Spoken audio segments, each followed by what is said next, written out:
Hey there, fellow Viking enthusiasts. Today, let's dive into the legendary saga of Ragnar Lothbrok and his fearsome sons. Ragnar Lothbrok, a name that echoes through the annals of Viking lore, is said to have been the father of three formidable sons, Halfdan, Inwer, better known as Ivar the Boneless, and Hubba or Ubbe. According to the Anglo-Saxon Chronicle and other medieval sources, these sons led a massive Viking invasion of East Anglia in 865. But why? To avenge their father's mysterious death or to claim land they believed was their birthright? Ragnar's story is shrouded in ambiguity, much of it rooted in European literature crafted after his supposed death. In the Gesta Danorum, penned around 1185 by the Danish historian Saxo Grammaticus, Ragnar was a 9th century Danish king. His campaigns were legendary, even clashing with the Holy Roman Emperor Charlemagne. But according to Saxo's account, Ragnar met a grim fate, captured by the Anglo-Saxon King Aella of Northumbria and thrown into a snake pit to die. This brutal end is also recounted in the Icelandic sagas Ragnar's Saga Lothbrokar and Tata Ef Ragnarsson. The 12th century Icelandic poem Krakumal offers a more romanticized version of Ragnar's death. It even links him in marriage with a daughter of Sigurd and Brynhild, figures from ancient Teutonic heroic literature. Ragnar's exploits and those of his sons are also chronicled in the Orkney Islands poem Hatalikil. Despite the murky historical record, Ragnar's legend lives on, inspiring countless novels and films. In the early 21st century, he even became a central figure in the popular television series Viking. So, whether Ragnar Lothbrok was a real historical figure or a composite of various Viking leaders, his legacy is undeniable. His story and that of his sons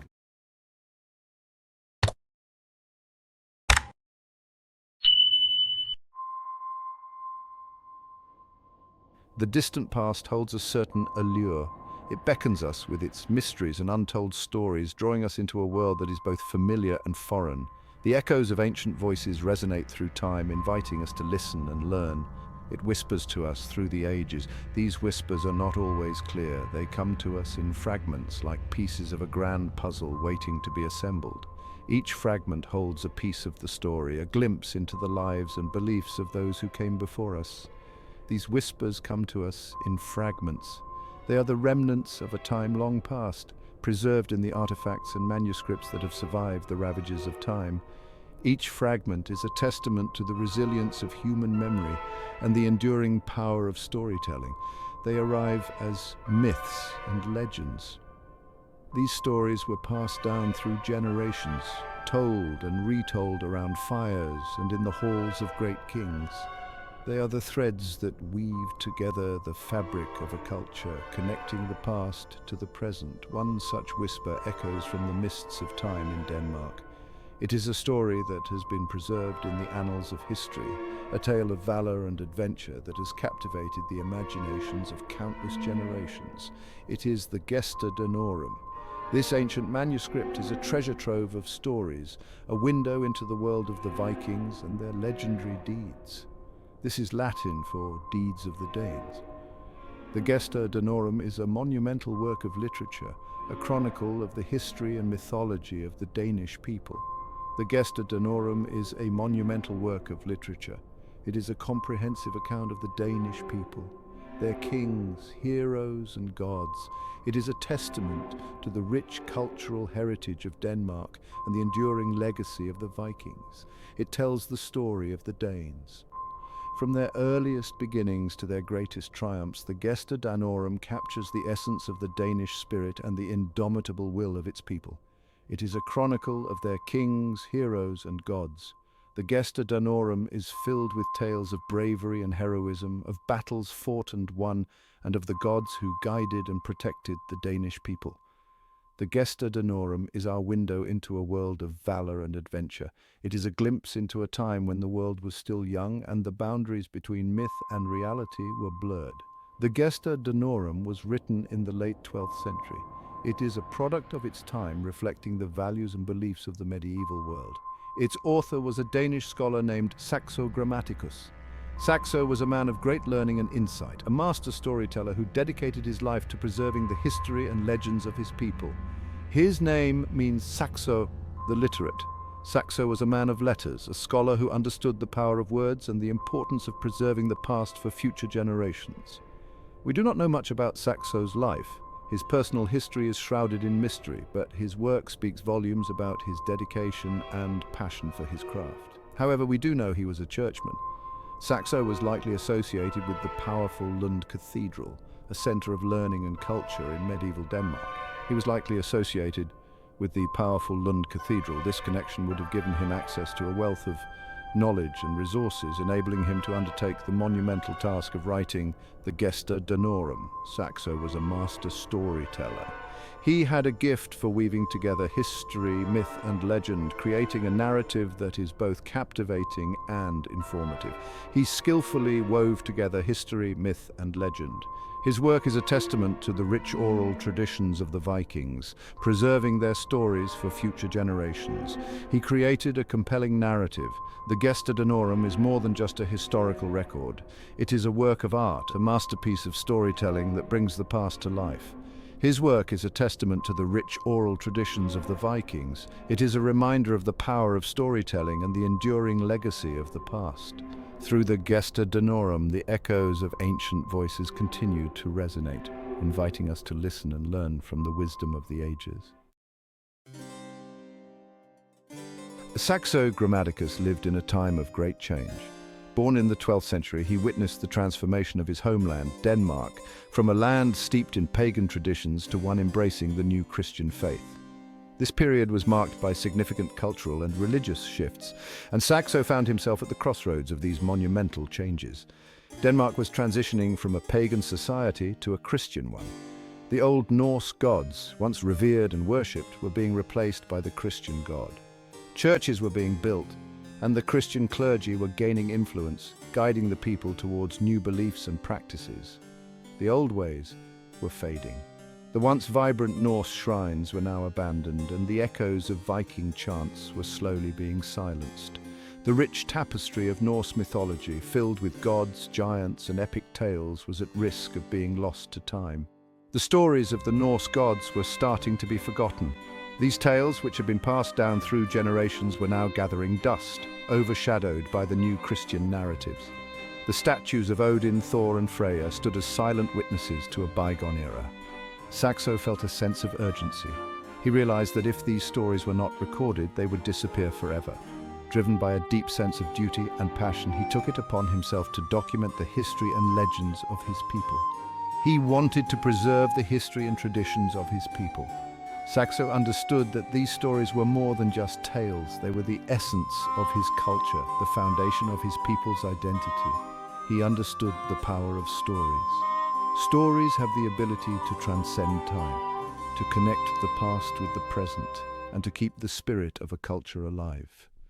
Saxo knew that through his writings he could ensure that the legacy of the Norse gods and heroes would endure.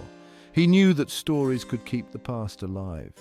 By capturing the essence of these legends, he could provide future generations with a window into their heritage, a way to understand and appreciate the roots of their culture. Saxo wrote the Gesta Danorum in Latin. This monumental work, which translates to the Deeds of the Danes, was a comprehensive chronicle of Danish history and mythology. By choosing Latin, Saxo ensured that his work would be accessible to scholars across Europe. Latin was the language of scholarship and learning in medieval Europe. It was the lingua franca of educated individuals, the medium through which knowledge was shared and preserved. By writing in Latin, Saxo positioned his work within the broader intellectual tradition of the time. By writing in Latin, Saxo ensured that his work would reach a wider audience. His chronicles could be read and studied by scholars far beyond the borders of Denmark, spreading the tales of the Norse gods and Danish heroes to distant lands. He wanted people outside of Denmark to know about the history and culture of his people. Saxo was a patriot. He took great pride in his heritage and wanted to share the rich history of Denmark with the world. His work was a testament to his love for his homeland. He was also a skilled writer. Saxo's prose was not only informative, but also captivating. He had a talent for weaving intricate narratives that drew readers in, making the past come alive through his words. He wrote in a lively and engaging style. His stories were filled with vivid descriptions, dramatic events, and larger-than-life characters. Saxo's writing had the power to transport readers to a different time, immersing them in the world of the Norse gods and Danish heroes. His Latin was elegant and sophisticated. Saxo's command of the language allowed him to craft his narratives with precision and artistry. His work was not just a historical record, but also a literary masterpiece. He drew inspiration from classical authors. Saxo admired the works of ancient writers like Virgil and Ovid, whose epic tales and poetic style influenced his own writing. He admired the works of Virgil and Ovid. These classical authors provided a model for Saxo, showing him how to blend history and mythology into compelling narratives. He emulated their epic style. Saxo's Gesta Danorum was not just a chronicle, it was an epic saga filled with heroism, adventure, and the timeless struggle between good and evil, but he also infused his writing with the unique flavor of Norse mythology. Saxo's work was a blend of classical influences and Norse traditions, creating a unique tapestry that celebrated the rich cultural heritage of Denmark. The Gesta Danorum, one of the most significant historical works of medieval Denmark, would not have been possible without the patronage of Archbishop Absalon. His influence and support were crucial in bringing this monumental work to life. Absalon was a powerful figure in medieval Denmark, wielding considerable influence both in the church and in the secular realm. His vision extended beyond the spiritual guidance of his flock. He was deeply involved in the political and cultural shaping of Denmark. As the Archbishop of Lund, Absalon held one of the most prestigious ecclesiastical positions in Scandinavia. Lund Cathedral, a magnificent structure, stood as a testament to his power and influence. It was not just a place of worship, but a center of learning and culture. Beyond his ecclesiastical duties, Absalon was a close advisor to the Danish king, often guiding the monarch on matters of state and strategy. His counsel was sought in times of war and peace, and his wisdom was instrumental in many of the kingdom's decisions. Absalon was a visionary leader, always looking ahead to the future of Denmark. He understood that for a nation to thrive, it needed a strong foundation of unity and shared identity. His leadership was marked by a forward-thinking approach that sought to strengthen the kingdom from within. He wanted to create a strong and unified Denmark, a nation that could stand tall among its neighbors. Absalon believed that unity was the key to Denmark's strength, and he worked tirelessly to bring the various factions and regions together under a common cause. Absalon recognized the importance of history in building this unity. He knew that a shared history could serve as a powerful tool to unite the Danish people, giving them a sense of pride and belonging. By understanding their past, they could forge a stronger future. He believed that a shared history could help unite the Danish people, fostering a sense of common identity and purpose. This belief drove him to support the creation of the Gesta Danorum, a work that would chronicle the history of Denmark from its earliest days.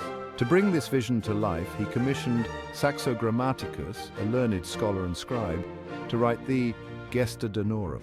Saxo was tasked with creating a comprehensive history that would not only document the past, but also inspire future generations. Absalon wanted Saxo to create a grand narrative that would glorify Denmark's past, highlighting its heroes, legends, and significant events. This narrative would serve as a source of national pride and a reminder of the kingdom's illustrious heritage. To aid Saxo in his monumental task, Absalon provided him with access to the royal archives, a treasure trove of historical documents and records. These archives contained invaluable information that would form the backbone of the Gesta Danorum. He also gave Saxo his blessing to collect stories and legends from all over Denmark. This allowed Saxo to gather a rich tapestry of narratives, weaving them together into a cohesive and compelling history. Absalon saw the Gesta Danorum as a way to promote Danish culture and identity. He believed that by celebrating their shared history, the Danish people would develop a stronger sense of national pride and unity. He also saw it as a way to legitimize the Danish monarchy, linking the current rulers to a noble and ancient lineage. This connection to the past would strengthen the monarchy's claim to power and its role in the nation's future. The Gesta Danorum presents a history of Denmark that is both comprehensive and inspiring. It traces the kingdom's development from its mythical origins to its contemporary state, providing a detailed account of its growth and achievements. It is a history that stretches back to the time of the gods, blending myth and reality to create a rich and engaging narrative. This connection to the divine added a sense of grandeur and legitimacy to Denmark's history.